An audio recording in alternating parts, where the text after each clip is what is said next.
क्या धरती पर एक बार फिर से लुप्त हो चुके दैत्याकार डायनासोर की वापसी होने वाली है?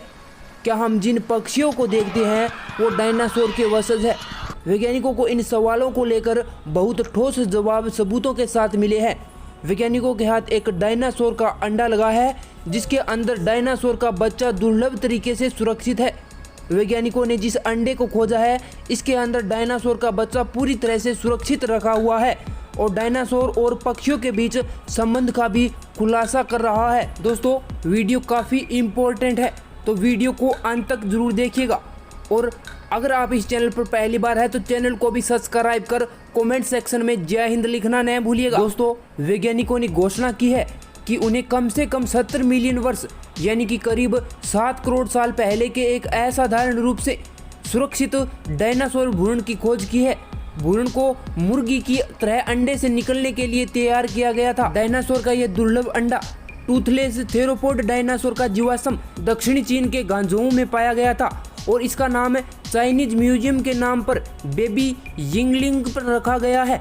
यह म्यूजियम में ऐसे एक दुर्लभ जीवाश्म को सुरक्षित कर लिया जाता है जहां वैज्ञानिकों का कहना है कि डायनासोर के इस जीवाश्म से कई दुर्लभ रहस्यों से पर्दा हटेगा। दोस्तों, कनाडा में कैलगरी विश्वविद्यालय में भूविज्ञान विभाग के प्रोफेसर ने कहा है कि अंडे के अंदर जो बेबी डायनासोर मिला है उसकी हड्डियां छोटी और नाजुक है। इस तरह के जीवाश्म का मिलना असंभव मालूम होता है और शायद हम भाग्यशाली हैं कि हमें बेबी डायनासोर का जीवाश्म मिला है।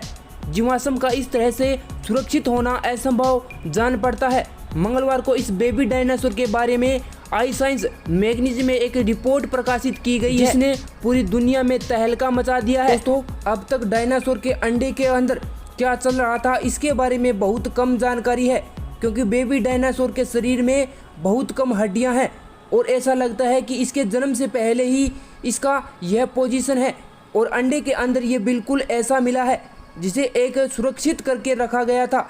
एक रिपोर्ट के मुताबिक डायनासोर का अंडा 17 सेंटीमीटर 7 इंच लंबा है और बेबी डायनासोर के सिर से पूंछ तक 27 सेंटीमीटर यानी कि 11 इंच लंबा है।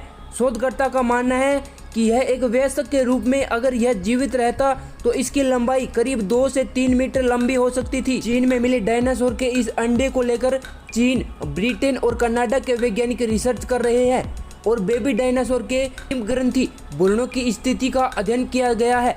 वैज्ञानिकों ने निष्कर्ष निकाला है कि डायनासोर भी अपने अंडे को सेकने के लिए पक्षियों की तरह ही व्यवहार करते थे और सेकने की प्रक्रिया से ही अंडे के अंदर की स्थिति में परिवर्तन आता होगा।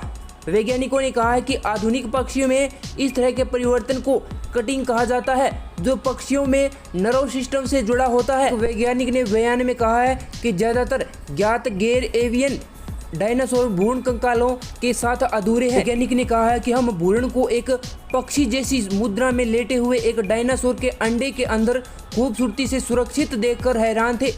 इस मुद्रा में पहले गैर एवियन डायनासोर को मान्यता नहीं मिली थी।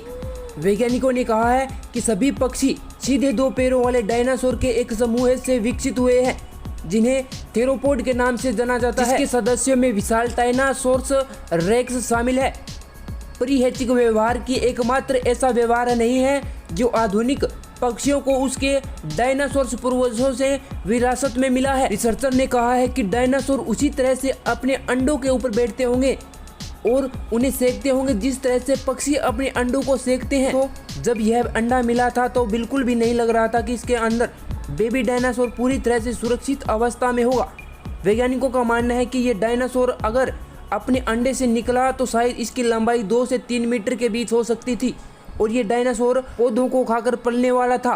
वैज्ञानिकों ने कहा है कि उन्हें बिल्कुल भी अंदाजा नहीं था कि अंडे के अंदर सुरक्षित भ्रूण हो सकता है, लिहाजा उन्हें अंडे के एक हिस्से को निकाल लिया था। इसके बाद इसके अंदर भ्रूण देखा। एडविन विश्वविद्यालय के प्रोफेसर स्टीव ब्रूसेट ने एक बयान में कहा है कि अंडे के अंदर यह डायनासोर भ्रूण अब तक के सबसे खूबसूरत जीवाश्म में से एक है। वैज्ञानिकों की एक टीम ने एस्ट्रोनॉइड और डायनासोर के खत्म होने को लेकर चौंका देने वाला निष्कर्ष निकाला है। ये रिसर्च उस जगह पर किया गया है जहां पर एस्ट्रोनॉइड की टक्कर पृथ्वी से हुई थी और ये जगह उत्तरी गोलार्ध में स्थित है जिसे तानिस जीवाश्म स्थल कहा जाता है। इस जगह पर हमें हजारों जीवाश्म मिले थे और इसके बारे में यह माना जाता है कि इसकी मौत एस्टेरॉयड के पृथ्वी से टकराने के बाद हुई थी। इस जगह को लेकर वैज्ञानिकों की अलग अलग टीम ने अलग अलग विश्लेषण किए हैं। एक शोध में पता चला है कि वन्य जीवों की मृत्यु 66 मिलियन वर्ष पहले युकाटन प्रायद्वीप में एक बड़े एस्टेरॉयड के पृथ्वी से टकराने के कुछ ही घंटों के अंदर हो गई थी। इस जगह पर मछलियों के जीवाश्म का अध्ययन करने वाले वैज्ञानिक इस नतीजे पर पहुंचे हैं कि जिस वक्त पृथ्वी से एस्टेरॉयड की टक्कर हुई होगी उस वक्त धरती पर वसंत ऋतु खत्म हो रहा था और गर्मी की शुरुआत हो रही थी। ये जगह आज मेक्सिको के पास है, जहां धरती के अंदर हजारों जीवाश्म दफन हैं और ये सभी जीवाश्म सिर्फ डायनासोर के ही नहीं बल्कि इसमें विशालकाय मछलियों के भी जीवाश्म दफन है। इसके विश्लेषण से अद्भुत जानकारी वैज्ञानिकों के हाथ लग रही है। बड़े पैमानों पर विलुप्त क्रेटिशियन और पुरापाषाण काल के बीच की सीमा को चिन्हित करती है और उस समय जीवित 75% प्रजातियों की मृत्यु हो गई थी।